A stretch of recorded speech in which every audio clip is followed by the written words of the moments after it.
Hello बच्चों, ये बेटा नेक्स्ट वीडियो है बेटा क्लास 12 के स्टूडेंट्स के लिए। बेटा उसमें सॉल्यूशन में मैंने कैसे कैसे सॉल्यूशन के बारे में बताया कि कैसे कैसे प्रॉपर्टी होती है, कैसे और कौन कौन सी स्टेट से हम कैसे कैसे सॉल्यूशन फॉर्मेट कर सकते हैं। उसके आफ्टर देन मैंने बताया था कि consultation how the calculate the consultation.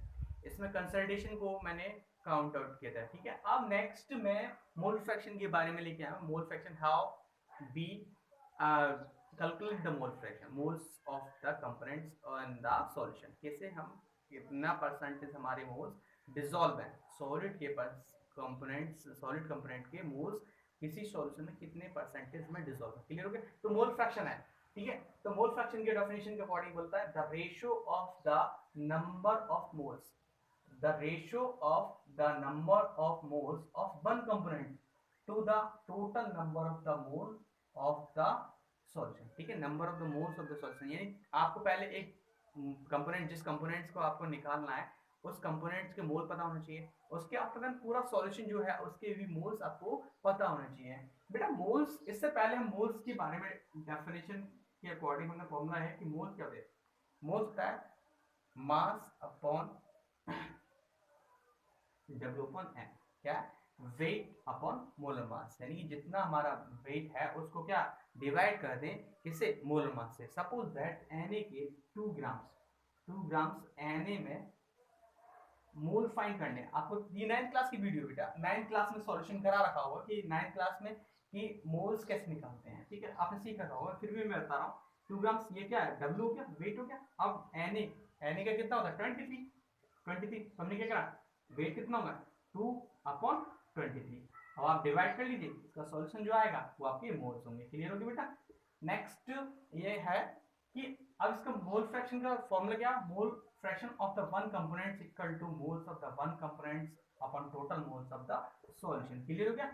इसके बाद अगर सपोज दैट मैंने सोचा कि दो, इसको रिप्रेजेंट किससे करते हैं, एक्स से, इसे चाय भी बोल सकते हैं या फिर एक्स बोलेंगे, आप एक्स ही बोलिए। ठीक है, सपोज दैट दो कंपोनेंट्स हैं, इसका पहले का मोल्स कितना है, पहले के मोल्स आपके कितने हैं, एन ए है, इसका एन बी है। ठीक है बेटा, अब एन ए और एन बी है, हमें किसी एक की कंपोनेंट निकालने, तो हम क्या करेंगे बेटा कि एक्स ए अगर इसके निकालने हैं तो एक्स ए निकालना पड़ेगा, और एक्स अगर बी के निकालने तो एक्स बी लिखना पड़ेगा। तो हम क्या करें, मोल फ्रैक्शन ऑफ ए निकालेंगे तो क्या करेंगे, इसका कंपोनेंट रखेंगे एन ए के upon total number of solution. ठीक है बेटा, और इसके बाद अगर आपको एक के पता चल जाए तो आप दूसरे के भी निकाल सकते। कैसे फॉर्मूला है, X A plus X B equal to 1 होता है। हमेशा याद रखना सॉल्यूशन में सॉल्यूट और सॉल्वेंट जब आपस में मिल जाते हैं तो सॉल्यूशन एक ही फॉर्मेशन करते हैं, यूनिवर्सल हो जाता है, यूनिट हो जाता है। अब आपने किसी एक का निकाल लिया तो बी का निकालना, एक्स बी इक्वल टू कितना हो 1 माइनस एक्स ए। क्लियर हो गया? आप इसे आइडेंटिफाई कर सकते हैं। क्लियर हो गया? नेक्स्ट आपको मैं और दिखा रहा हूं।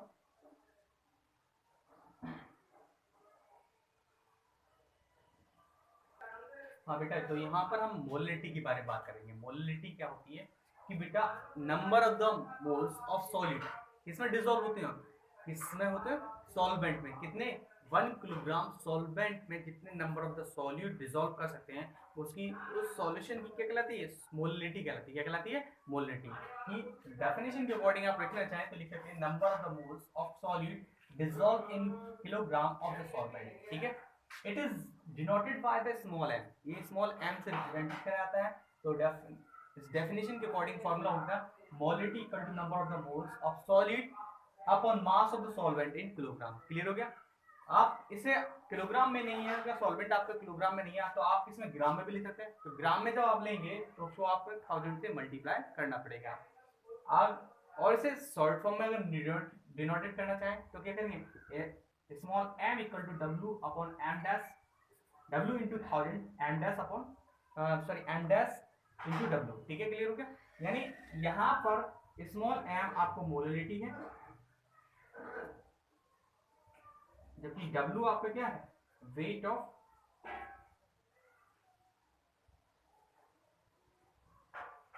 सॉल्यूट है बेटा। यहाँ पर m डैश जो मैंने लिखा है मास ऑफ सॉल्यूट है, और W जो कैपिटल वाला है वो आपका वेट ऑफ सॉल्वेंट है।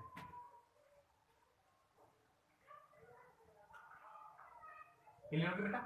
नाउ नेक्स्ट आपको क्या है, नेक्स्ट में आप लिखेंगे,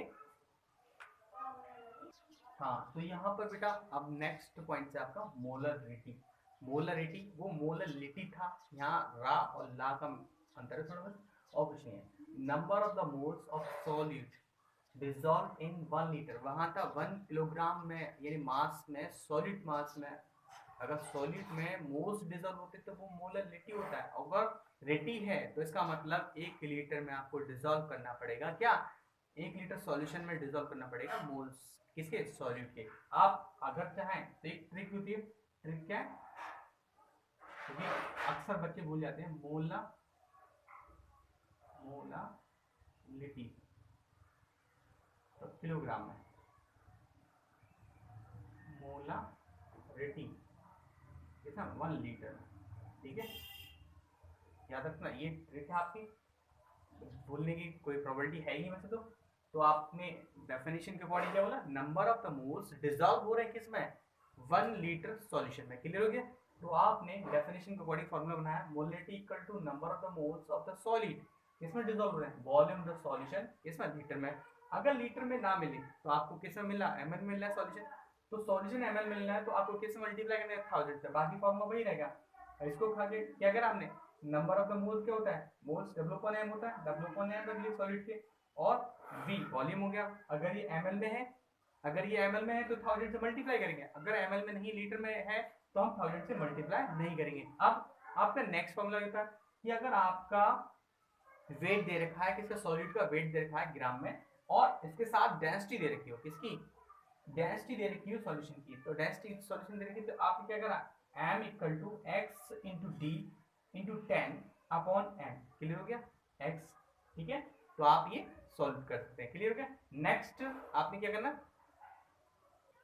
अब बेटा तो एक रिलेशनशिप मैंने फॉर्मेट करा है कि मोलरिटी और मोलरिटी में क्या रिलेशन है कि 1/m, यानी m स्मॉल m किससे रिप्रेजेंट करवाया था, लिटी से, molarity equal to d upon capital M minus mb minus कितना 1000। mb तो आपको पता ही होगा कि किसका molar mass of the solid होता है, लेकिन एक आप रिलेशन कंसीडर करना चाहें तो आप कर सकते हैं, कैसे, क्या, m इक्वल टू कितना होता है, w into 1000 into m into कितना हो गया, w हो गया, ठीक है। तो आपने क्या करा, इसको क्या करेंगे आप, w m इंटू डब्ल्यू होगी कैपिटल, ये कैपिटल W बेटा, इक्वल टू W स्मॉल वाला 1000 अपॉन m।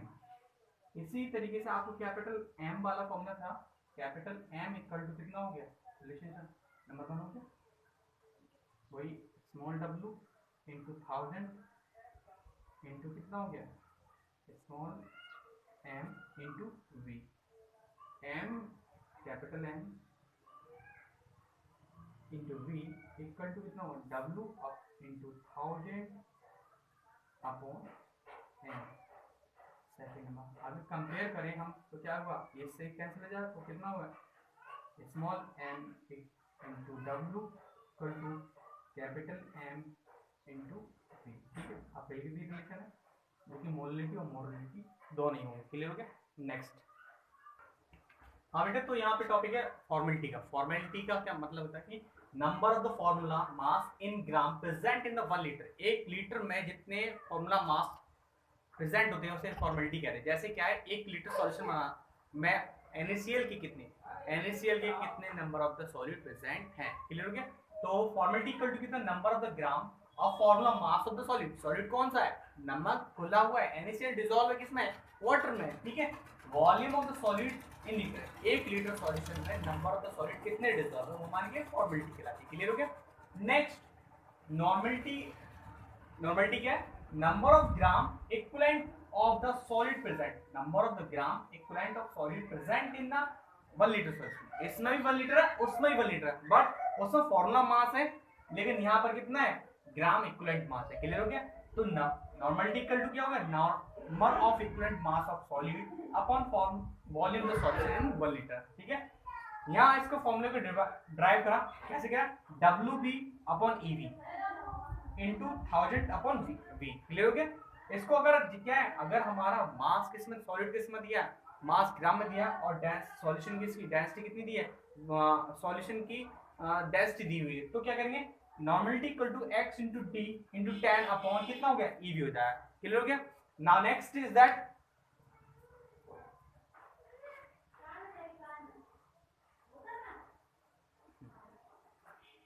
थोड़ा ब्रेक है, बस इतना ही कराऊंगा अभी। Relationship molarity and normality.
थोड़ी बना दो।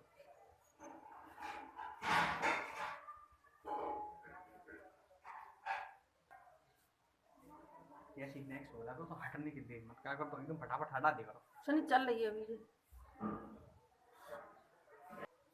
हाँ बेटा, जो मैंने आज कंसोलिडेशन के बारे में बताया, पूरा टॉपिक फिनिश हो गया। अब आपके नेक्स्ट होंगे इवापोरेशन या वेपर प्रेशर के, उसके कैसे कैसे इफेक्ट होते हैं, कैसे वो वर्क करता है। ठीक है बेटा, तो अब तक ये नेक्स्ट वीडियो आपको नेक्स्ट डे मिलेगी, और तब तक आप इसे वॉच कीजिए और नोट डाउन कीजिए। और इसके बाद मैं एक पीडीएफ भी सेंड करूँगा जिसमें क्या न्यूमेरिकल्स होंगे। न्यूमेरिकल्स आप क्या करेंगे, सारे सॉल्यूशन करेंगे, और सॉल्यूशन नहीं आते हैं तो मैं उसके लिए सॉल्व कराऊंगा। ठीक है, क्लियर हो गया। उसके बाद आपको एक और काम करना पड़ेगा, जितना हो सके ज़्यादा से ज़्यादा शेयर करें, लाइक करें और सब्सक्राइब करें। ठीक है बेटा, बाय।